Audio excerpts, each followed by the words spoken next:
Crimson Butterfly. What did I think from a mechanical standpoint? What did I think from a story standpoint? And what did I think overall?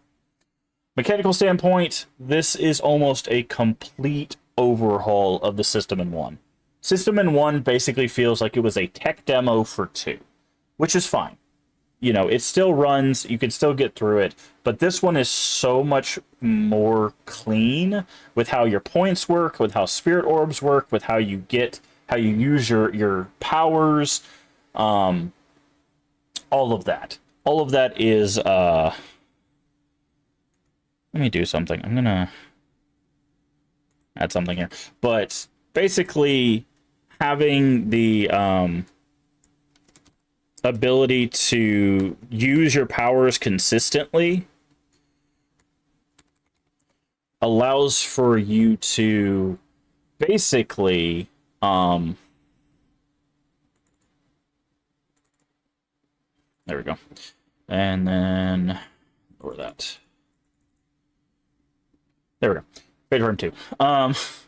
Basically allows you to consistently use powers, which was not a thing you could do in the first game. You had a limited number of spirit orbs in the game, and that's the amount of powers you could do. Also, the powers in here, at least the ones that the two we used, felt a lot more effective than the ones that we had access to in the first game. The camera, they changed the UI, which is interesting. So there's little bars on the outside, and then there's a bar that goes up. And what's interesting is, unlike the first game where it has to like fill up, because in the first game it goes do do do do do do, and then you do power. But in the second game, it's an arc, and it gets to a certain point based on distance, and that tells you how much damage you can do essentially because of distance and stuff like that. Now it does turn red when they're in a zero shot range, which means that they're able to take extra damage and get knocked back, with the exception of a couple mobs. And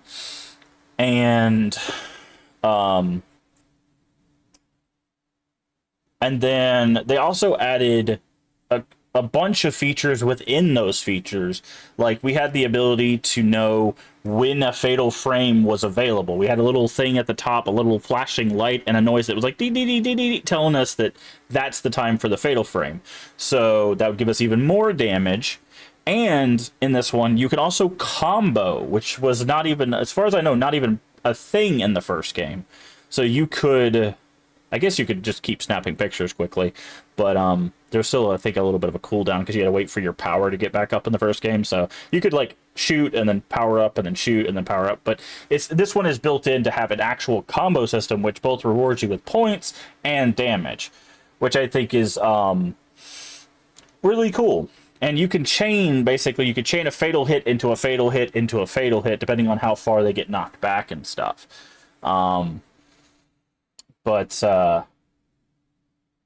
Yeah, it's mechanically it feels like a different game, which this is a sequel and sometimes that happens, but mechanically I like this one so much more. Also, the fights feel a lot more fair.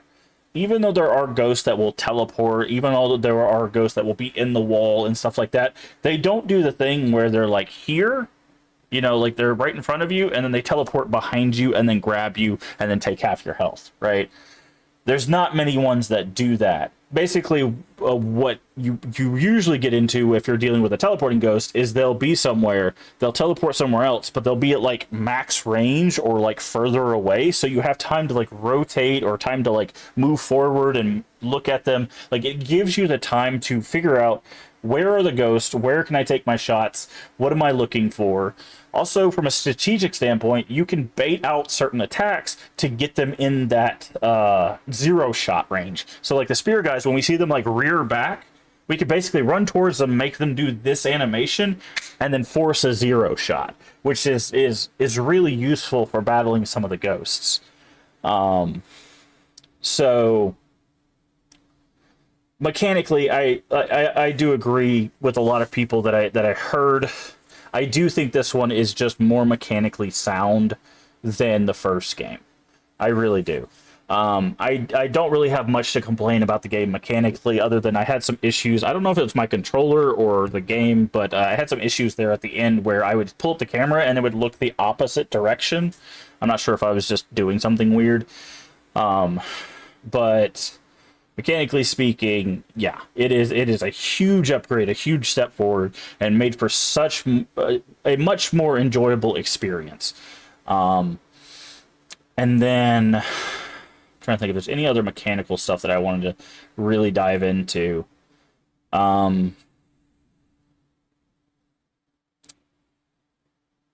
think that's basically it. I will say this game had more backtracking, but it was more. It felt like there was more in this game because of how big the map was. So in the first game, you're kind of confined to a house with a little bit of like backyard. This one, because you can go from building to building, it's a village, right? There's a lot of like filler movement getting from place to place. Now sometimes they do throw ghost fights in there or they throw cutscenes or whatever. And at the end they end up just skipping you to like certain parts so that way you don't have to worry about like runbacks and stuff. But that is one of the major like mechanical things too, is just how exploration is rewarded, which is interesting. Of course there's ghost fights, but we got a power up that helps us power up our charge and do a little bit more damage for doing a fight that's completely optional. And I'm sure we probably missed another one of those somewhere. But yeah, so that was interesting. That like there's more exploration in this game. It does get rewarded, and there is a bit of backtracking, which I know some people get annoyed with. It's like, okay, I've been in this house like 3 times already. Why can't I just get the item I need? You know.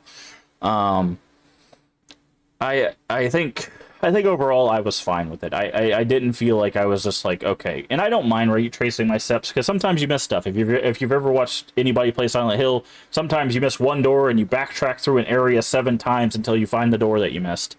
It happens. But it happened to us in our playthrough as well. So, but overall mechanically, yeah, I really enjoyed this system mechanically. Story-wise, this is kind of where I'm on the fence about it. Like, I feel like the story it tries to make it a bit more personal, where it's basically like Mio dealing with Mayu instead of just following her around, even though we do spend a lot of the game following her around, which plays into the story overall. I think the major issue I have is this basically feels like kind of a retelling of the first story, but with a twist of it deals with twins, right? Basically, it's the idea that there's some ritual that's stopping some apocalypse, and this ritual requires a sacrifice, usually a human one, to stop it, right? In the first game, Kyrie had to sacrifice herself to keep the doors of hell closed. This one, in order to stop the repentance, Sai had to die, but because Yae wasn't there to do it, it triggered the repentance anyways, because it required that Yae killed Sai. And in our case, Mio has to kill Mayu in order for that sacrifice to go through and just stop an apocalypse that has already happened. I'm not really sure. Like, I guess the way of freeing Mio is that she has to kill her sister, but like it doesn't make a whole lot of sense why we have to do the ritual, because the thing is, the ritual is basically meant to protect the village from like the denizens of hell, but the repentance has already happened, right? We're seeing the after effects of the repentance, and I just don't understand why we had to go through the ritual if everything's already dead, right? Everybody in the village is already gone. It was very strange. I think I like the story for one a little bit better because it's a little bit more focused, and each character they introduce has a direct connection with why they're there at that house, versus this one where it's just like, okay, you go through a Torii gate because you're a pair of twins and you're spiritually tied to these pairs of twins that were supposed to do this ritual. But yeah, story-wise, it's okay. I don't think...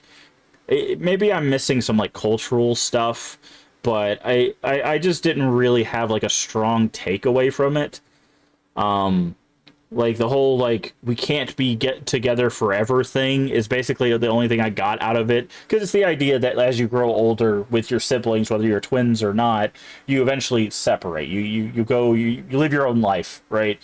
Now you can live that life adjacent to each other where you're still very close, but you're still living separate lives, right? I think that's kind of what the messaging was getting at, but it was kind of muddled by all the other stuff.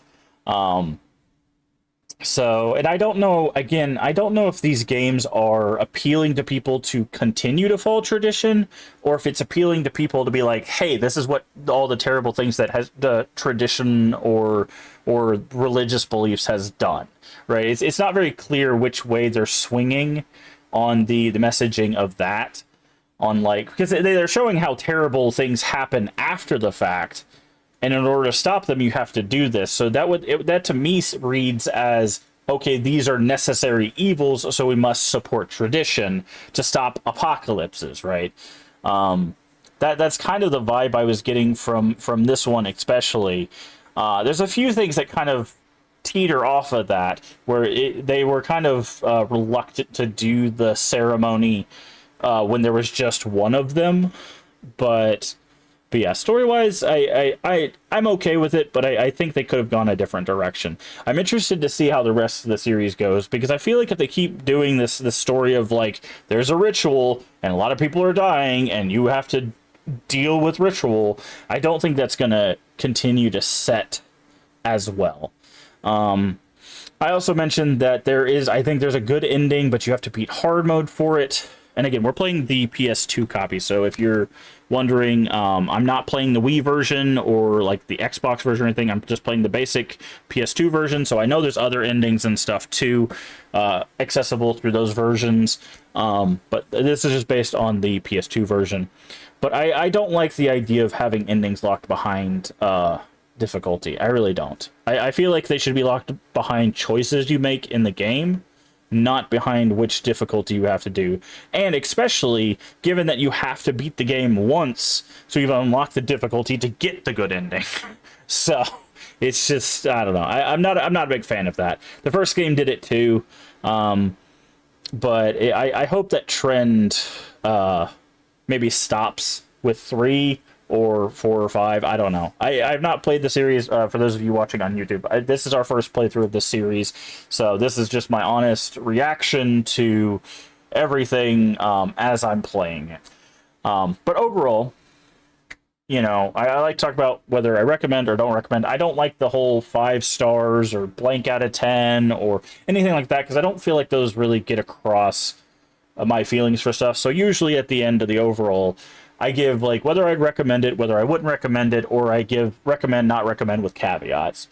I would say the only egregious thing that happened in this game, which wasn't too bad honestly, was that there's that whole section of ending that doesn't have a save, so you have to do that every time you fail the boss fight. But the boss is really slow and easy to handle, I feel like, so it's probably not that big of an issue. But I think overall, I do recommend Fatal Frame. I don't think the story is anything to write home about, but mechanically speaking, it is, for me, just leagues better than the first game.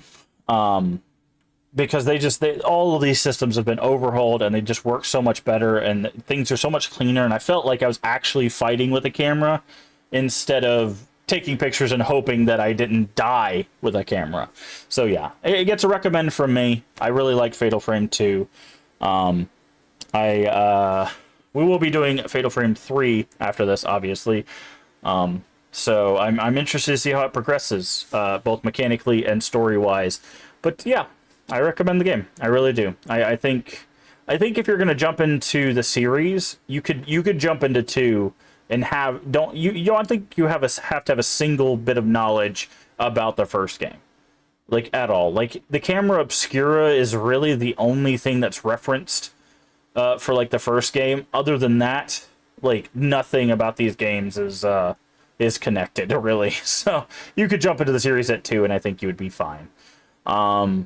But yeah, overall, recommend. So if you're watching this over on YouTube, thank you for watching our reviews. I will be doing these, obviously, after every game we beat. So expect more reviews over here on YouTube. Don't forget to like, comment, and subscribe. All of that goes very far in helping us get into the algorithm. I hope you enjoy these reviews. If you have something you think you would want us to play, go ahead and leave a comment, and I will reply. We might have played something that you would like us to see, but we might not have. So I would love to see what other people would like to see us play and review. But thanks so much, and I will see you in the next video. Bye-bye.